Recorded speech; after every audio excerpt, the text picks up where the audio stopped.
Gabardine. Yung sa mga ano, na mga short disease. Ito bagay sa kanila, oh, kasi medyo malamig din to. Siya, oh. Oo. Uniform, pwede rin siya ng slacks. Ayan, oh, pang uniform, pang slacks, scrub suit. Ano? Yung tela niya is iligpit ng mga infectious disease. Uh-oh. At tapos, pag pantalon, mga ilang yard? 2 yards. Kapag lalaking medyo tangkad, medyo mataba. At saka yung blouse. Mga dalawat kalahati pag blouse. Tapos dalawa rin yung magagawa. Yan. Scrub suit. So, gabardine uniform. Slacks, blouse. Terno yan pag nakikita nyo naman eh kapag nagpapa-hospital kayo. Nakikita nyo yung nagsusunod na ito. Gets?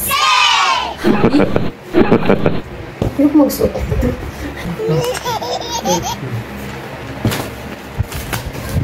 Guys, oh. Piliin nyo yan. Sige na, yung may mga estudyante dyan. Oh, alam nyo na. Hindi na kayo mahirapan. Mag-search pa kayo ng kung anong-anong ito na yun.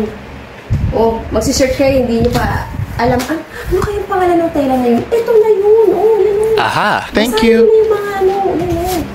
Panoorin nyo na lang maigi yan. Kung saan ano. Kasi marami din mga bata, mga high school, mga college. Kailangan nyo yan. Yung mga nagtitipid dyan, hindi nyo na kailangan yung kasi yung ibang school, exclusive talaga yun, doon kayo bibili. Pero, pag yung mga nanay na matipid lang talaga, magpapagawa lang talaga sila ng mga telang ganito. Siyempre, para tipid din kasi gusto mo na yun. Naman to siya. Simple lang siya, pero manipis siya, pero maganda. Oh. Hindi rin siya yung kapag na, ano ng mga pansal, hindi siya agad-agad na pupunit. Oh. Malambot. Pang school, pang grade 9, grade 10. Yan. Pwede na. Ito. Pitch 12. Hindi siya mainit. Hindi rin siya naninilaw. Hindi rin siya naninilaw. Oh. Susutin lang siya ng konti. Konti lang naman. Hindi naman masyado. Hindi mainit sa mga anak nyo. Diba? Saka pa. Hindi pipiliin nyo yung pitch 12. Oh. Maganda rin na tela, oh. School uniform. Hammer. Yung pang slacks. Hammer ito ang tawag dito. Ang ganda ng tela. Pwede rin sa uniform ng doctor, sa nurse, saka sa seaman. Tapos, ang kapal, no? Saka kapag nilabhan siya, hindi siya hindi siya naninilaw. Anutin. Yan, hindi siya busutin. Bali kapag nilabhan mo siya, iwagwag mo lang siya ng ganon, isampay. Eh, hindi mo na siya planchahin. Yan guys, oh. Kapal ko, hammer. Dito yung magandang slacks and blazer. Original siya, oh. Ayan, cotton. Super fine, Klopman. Ito yung tatak blouse. Yun, pwede sa doktor, simbang nurse. Ang ganda rin ng ano niya, tela niya. Oh. Gusut-gusutin mo siya o pag nilabhan mo siya, sausaw mo lang siyang ganyan. Katulad ng plancha-plancha. Talaga to sa mga nagmamadaling mga estudyante.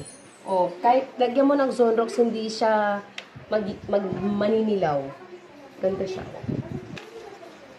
Ito, maano mo naman kung original talaga siya. So, yung blue ang hanapin nyo yung blue para talagang legit. Yan, oh. Oh. Yung tatak niya. Sa blouse, 2 yards.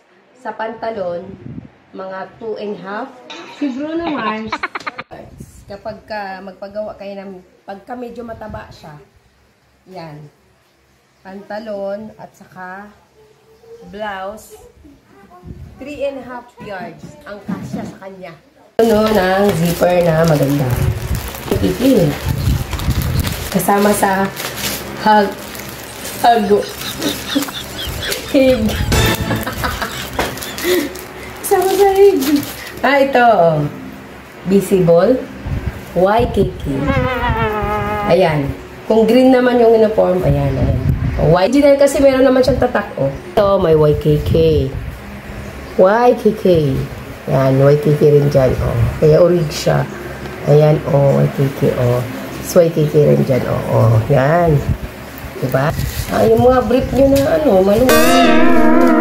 Short nyo na gusto nyo isuot ng mga original. Ito, yung ipapalit nyo. Ayan,